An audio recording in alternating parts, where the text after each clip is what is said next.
Joseph, are you there?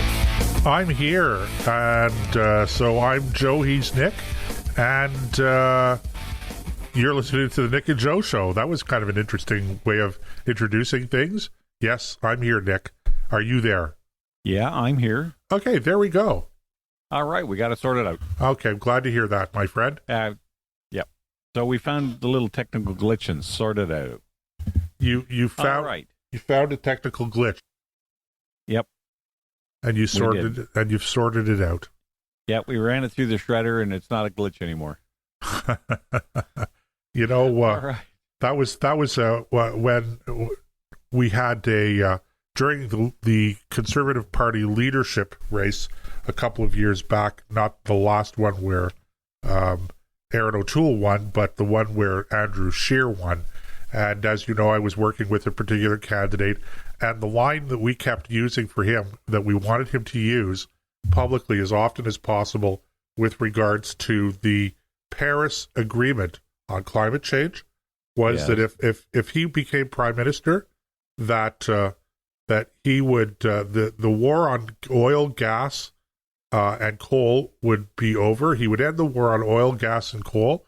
And he'd run the Paris Accord through the nearest shredder, if he could. There you go. If he could find one that was big enough. Yeah, well, trust me, if you got somebody willing to sit there and pull the pages out, you can drop it in pretty much any shredder you want to. You said it. Okay. Anyway, all right. So we got all the technical details sorted out. We've got the housekeeping sorted out. So. There are a few subjects that we want to talk about tonight, and I think the first one that we have to get into, Nick, is the whole thing about the First Nations residential schools, because I spent quite a bit of time this week thinking about it, looking into it, and when we started talking about this last week, I was as ignorant about everything that was going on at this school in Kamloops, the discovery of these remains of 215 children and that. And anything that I'm going to say tonight on this subject, Nick, is not meant to detract in any way, shape, or form from the seriousness of that find and the seriousness overall of the whole situation with these residential schools. But there are a few facts that I think that we should really get out there. Okay, before you go down that road, and I'm going to go down it with you, of course, but I want to make a bit of a retraction. Last week, some of the information I provided about the school was inaccurate. I fell into a very rookie mistake for broadcasters, and that was I trusted my sources, but I didn't verify them. So I blamed Trudeau and Chrétien for starting the school, and that is not true. That's not even close. Pierre Trudeau. The school was first. Yes, Pierre Trudeau. Sorry, the school was actually established not in 1969, but in 1890 was the first building put up that would eventually become the Kamloops Industrial School, and then later the Kamloops, as we know it today.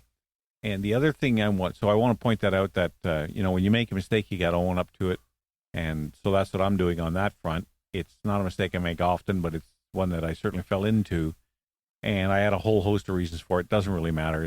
That's water under the bridge now. But the main thing is, the school was in fact opened in the 120 years, almost 100 years ago. No, 120. Anyway, long time ago, back in the late 1890s. 130. 130. That's right. Oh, wait a minute. Really 100, around 120. Sorry, did you say? About 120. Did you say 1898? It started in 1893. Okay, so close to 130. Right. And that's when it first got started. And it's had a checkered past. I've been reading some of the history of it. But however, whatever it ended up, it was eventually closed. The last rendition of it was simply as accommodation for students going to the local schools. It wasn't run as a residential school under the government of the day at the time back in the 1960s and 70s. Okay, well that's good, and I'm glad we're able to clear that up, because we have enough things to be upset with Trudeau Senior about. For those who are upset with him, let's not blame him for residential schools. There's really no need. Okay, so but there are some things I think that we need to just clarify, especially given all of the things that we talked about last week, and we were not. I was confused. I have to tell you, I was very confused, Nick, because I kept on saying we have to have some sort of a commission to look into this because we don't want knee-jerk reaction. And then I believe it was you and some other people afterwards were talking to me and saying, but we already had that.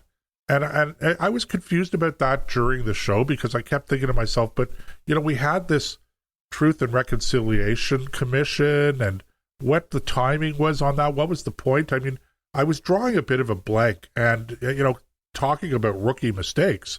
I probably should have done a little bit more homework myself because I don't think we were entirely prepared to discuss seriously the subject matter for that reason. But I want to go back to this because all of the talk right now about people going, oh, what happened? We have to investigate. We have to, do all of these things. And I was one of those people.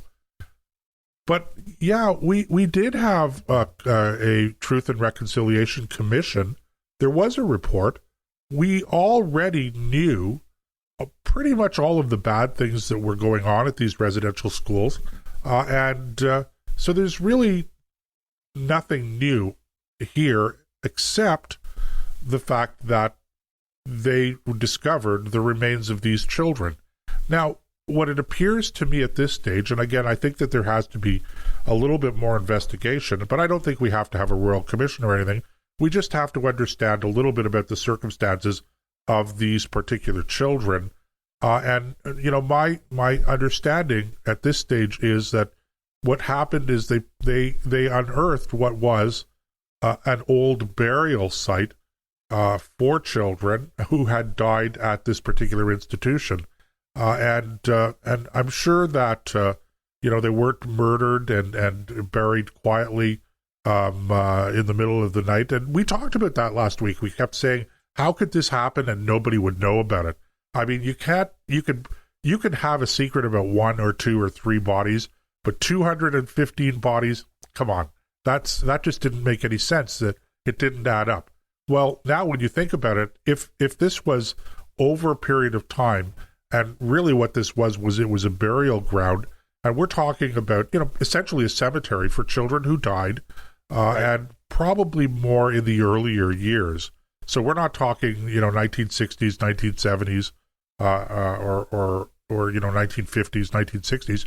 I think we're probably talking about, turn of the century, 1900, well, it could 1910. Have been over the course of the school's history, for all we know. Well, over the course of the school's history, but there were periods of time, and again, I'm not trying to cover things up. I don't have a dog in this hunt, and I'm not trying to belittle or make less of it. But I think it's important to remember that during that time, children dying from exposure to illnesses like polio, like diphtheria, like the measles, smallpox, okay, was not you would die from the flu for Pete's sake. I mean, we just did not have the kind of medicines and treatment that we have today. So I could very easily see, during that time period was the Spanish flu.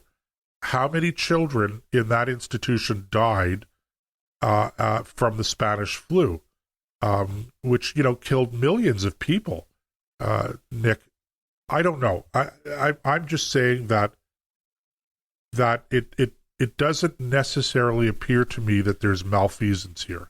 Well, there's another troubling point about this story, and the chief of the tribe, who I'm not going to try to pronounce it because I'll butcher it, and I don't mean any disrespect. But the woman who's the chief out there said, first of all, why are you calling it a mass grave? And she listed off half a dozen major, like Washington Post, the New York Times, the BBC, they're all using this label of mass grave. It's not a mass grave. It's, and again, if you go back to what we just talked about, let's say as an example that some of those bodies are from the Spanish flu outbreak. Well, they probably would have died no matter where they were.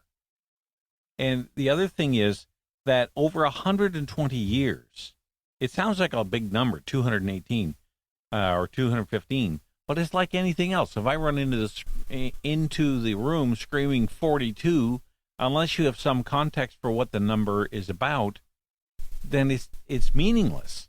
So to say there's 215 bodies, all right, well, are they all lumped together in the ground in one spot, like something you'd find in let's say in Eastern Germany just after World War II, or are we talking about a laid out cemetery with a body in each grave with a marker, or what are we talking about? Without that, you don't have any context to understand the scope of the tragedy, and she made that point quite clear. And I think that the media has been fanning this flame for their own reasons. I can't assign why they would do it. I don't know, but it's clear that they have, and that's the part that really caught my attention this week. Yeah, I agree with you, Nick.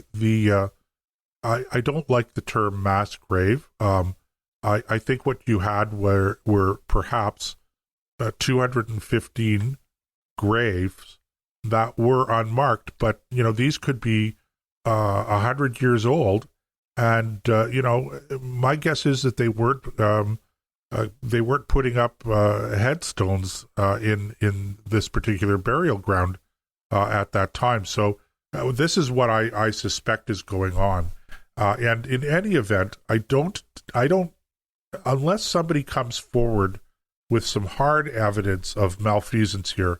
I think we should just do what we've done all along, acknowledge, as we already have, that bad things happened in many of these schools, and when bad things happened, abuse or anything else, that it was wrong. It should not have happened. The government of Canada has already issued, a number of years ago, Stephen Harper apologized on behalf of Canada, and it's time to get on to the reconciliation part of Truth and Reconciliation.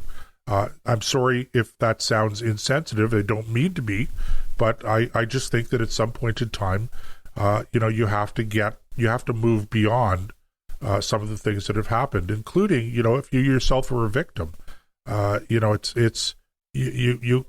We acknowledge that there were victims. We acknowledge the pain and suffering. What more can people do?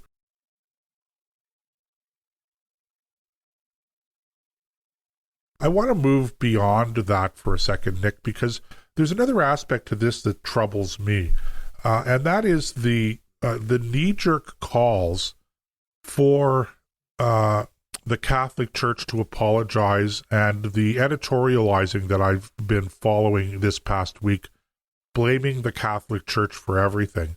And I think it's worth reminding our listeners that while the Catholic Church played an important role in administering these schools, in fact, the Catholic Church only administered a little over half of the schools.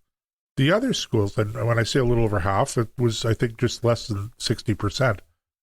The rest of the schools, 40% plus, were actually run by the Anglican Church, the Presbyterian Church, and the United Church of Canada. And so, there's plenty of blame to go around. I'm not Catholic. I'm